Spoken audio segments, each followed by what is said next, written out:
Hey guys, hi, welcome back once again, and this time I wish to talk about Mardani or Shakti.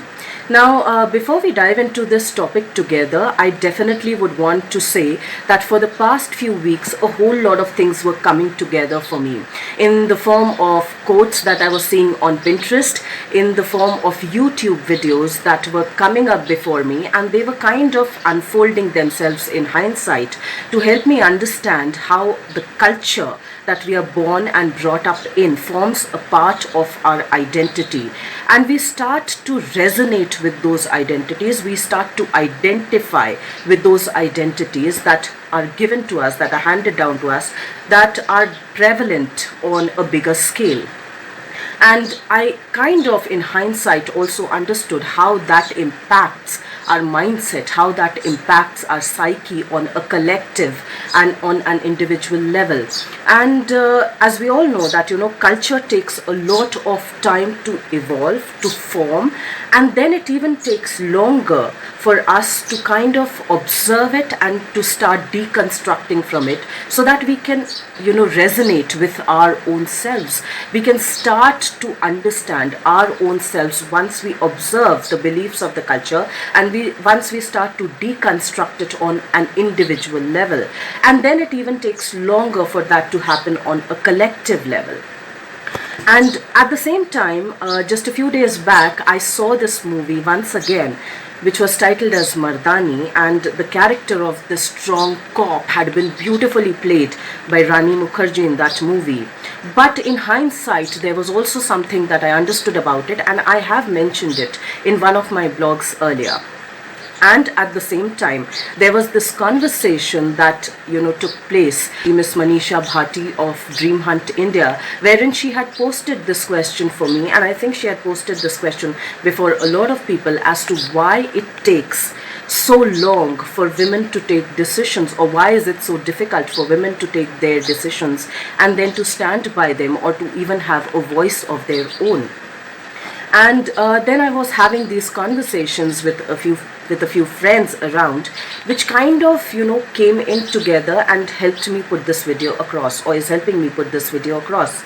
So if you look into the cultural paradigm across a lot of societies, we'll be able to see that most of the societies run in a very patriarchal manner. They follow the patriarchal system, which places man, or the masculine force, on a higher pedestal, on a more privileged position, on a more entitled position, which invariably means that the female force is barely recognized, or is not a force that is very often recognized. So if you look into the world culture as such, into the world culture of patriarchy, we will even see our movies tell us, and our society tell us, at least for the longest part, that behind every successful man is a woman, which invariably also tells us that behind a man should be a woman. So women are not allowed, are not permitted to come in front. But yes, they can be the supporting force to the man, but she can't be a force herself to be reckoned with. And that in itself shows something about our beliefs about the masculine and the feminine, about the female and about the man. And it invariably also tells us that she is a supporting force, but she is not a force that needs to be supported.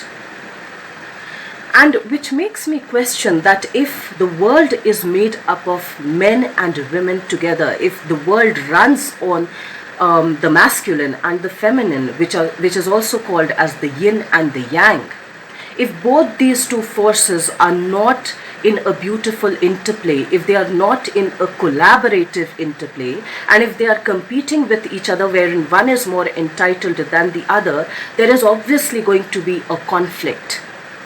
Because the world, if it is made up of two different forces, they need to balance out each other. They need to complement each other rather than conflict each other.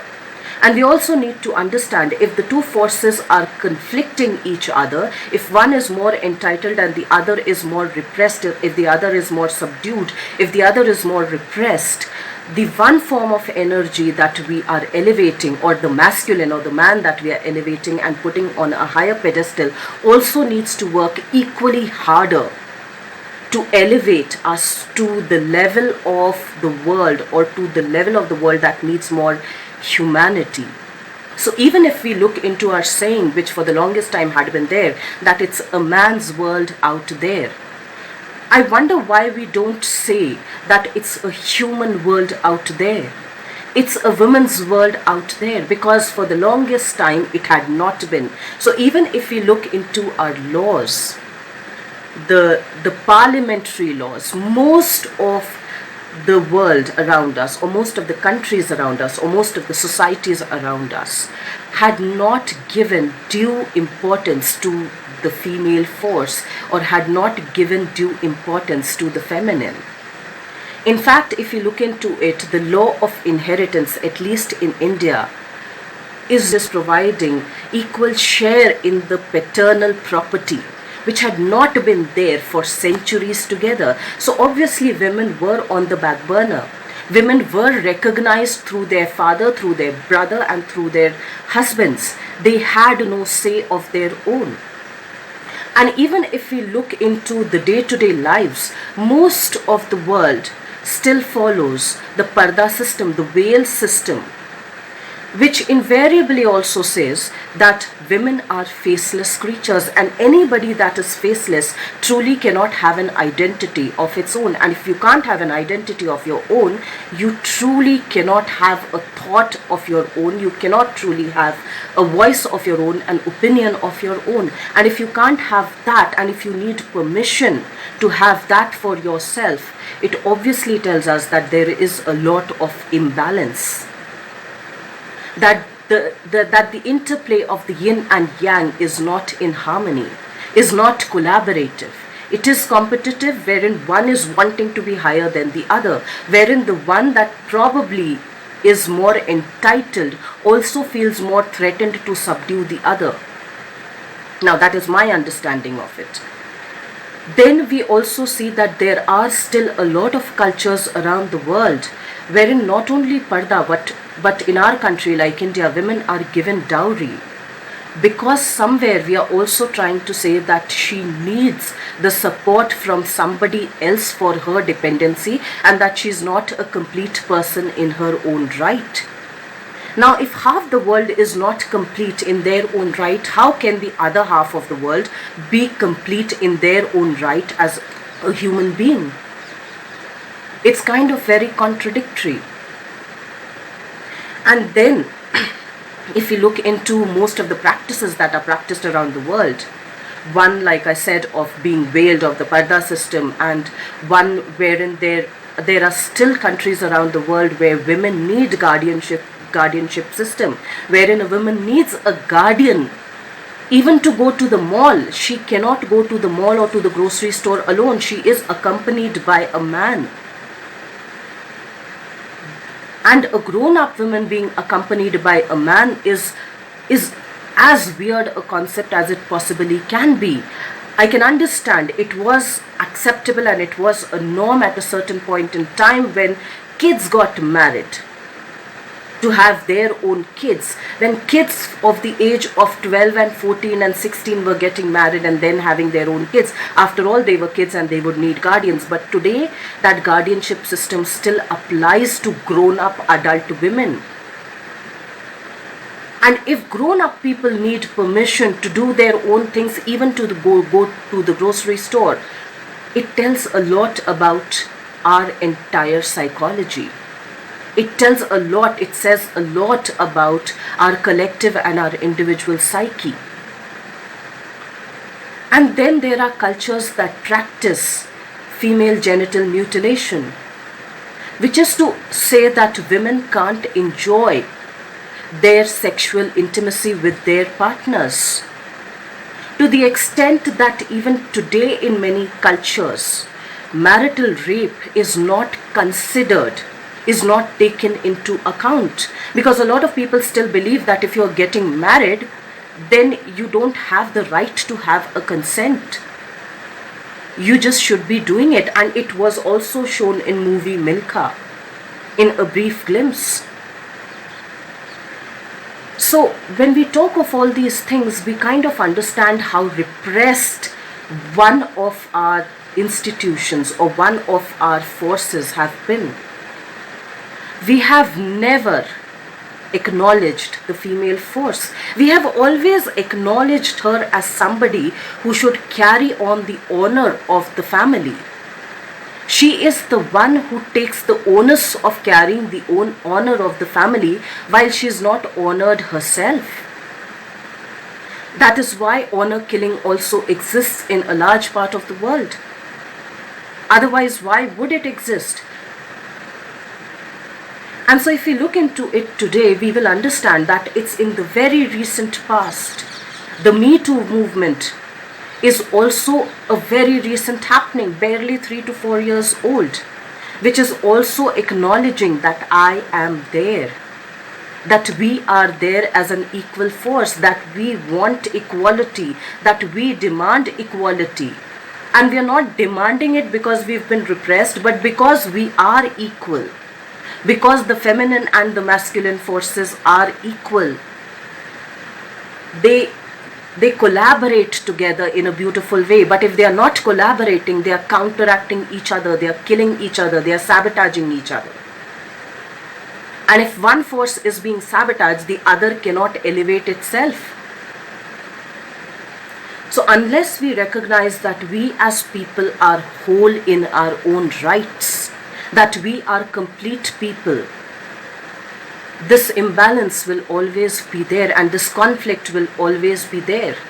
And the ego will always play a bigger role because it wants to prove that either it is the victor or the victim. Because we get attached to it. Because the identity that identifies with all of these beliefs that the culture tells us starts identifying itself on the personal level. And so when Miss Manisha Bhati of Dream Hunt India asked me as to why it is very difficult for women to take their own decisions or for girls to take their own decisions or their own stand, because our culture has not allowed and permitted, and I am saying allowed and permitted us to do that. So even when I look into the movie Mardani, or when I hear the poem that I had heard of when I was a child growing up, there was this poem that was beautifully written about the Rani of Jhansi, Rani Lakshmi Bai, wherein it is said, "Khoob ladi Mardani, wo to Jhansi wali Rani thi." And it gives me goosebumps till date when I say it like that. But then in hindsight, I also realize that she is being compared and she is being propelled to be in a man's world, to play a man's part, and that is why she is being called as Mardani and not Shakti. Why could it not have been written, "Khoob ladi Shakti, wo to Jhansi wali Rani thi"? Because we are trying to say that she had to become equal to a man, that she was not enough as a woman in her own rights, that she had to transcend herself to become more man-like, to be called as a Mardani. So unless we start to go into our subconscious, unless we start to go beneath the surface, unless we go on to the grassroots level, we will probably have a very difficult time in understanding our own self and our own identities that identify with all of these things, which kind of makes us feel that we are not enough, that we are not complete as people in our own rights. And when I look into mythology, at least the Indian mythology, there are these two beautiful characters of Shiva and Shakti. And I kind of interpret them in my own way. So there are these two beautiful characters, the Shiva and the Shakti.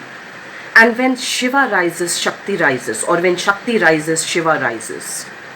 When Shakti becomes Mahakali, Shiva becomes Mahakal, or when Shiva becomes Mahakal, Shakti becomes Mahakali. When she becomes Durga, he becomes Shiva. But when she becomes Gauri, or when she becomes Parvati, or when she becomes Annapurna, he becomes Shankar. So that's a beautiful interplay wherein both are not competing, wherein it is an equal force. When one elevates oneself to one level, the other elevates itself to the same level. And it's a beautiful dance of the yin and the yang. It's a beautiful dance of the masculine and the feminine, where one is not counteracting and counterproductive to the other, but one is very collaborative of the other, fully acknowledging that the other is complete and does not need me to complete him or her. But when these two complete me together, it's a beautiful collaborative dance. It's an energy that is whole in itself, and it forms a bigger whole. It's a process in evolution. It also tells us that when this rises too. But when this becomes a householder, this becomes a householder too. And I think unless we start acknowledging that, unless we start acknowledging the masculine forces in all of us and the feminine forces in all of us, unless we start to give due importance on a very conscious and subconscious level to the feminine force as well, to the females in the house, we will always be oppressing and repressing the other.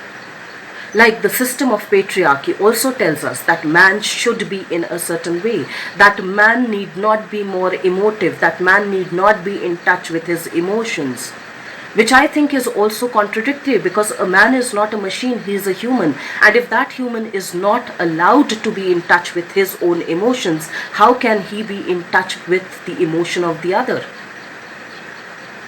Which also doesn't help. That men are supposed to be strong, or that when men hear, don't be like a girl, or don't be a sissy, and don't cry, because crying is a sign of weakness. It is kind of cutting this other pedestalized human again to be less human. And when one is less human and the other human is repressed, there is obviously a mismatch. There is obviously a malfunction.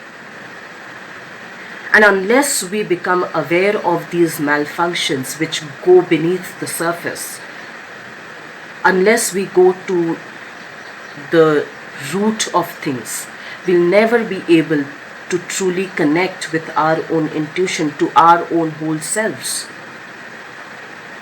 So let's try and think more about it. Let's try and see, and let's try and deconstruct our identities so that we are able to reconstruct it better. Let's try to evolve our constructed identities by observing them, by deconstructing them, and then by reconstructing them.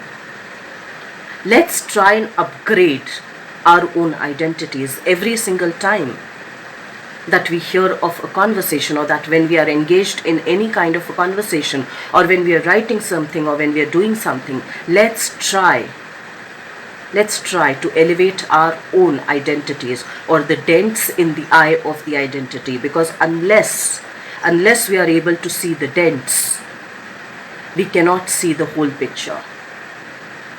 So let's try and do that. Let's try and work more towards it. Let's try and think more about it. And I will see you once again next week. Till then, stay tuned in.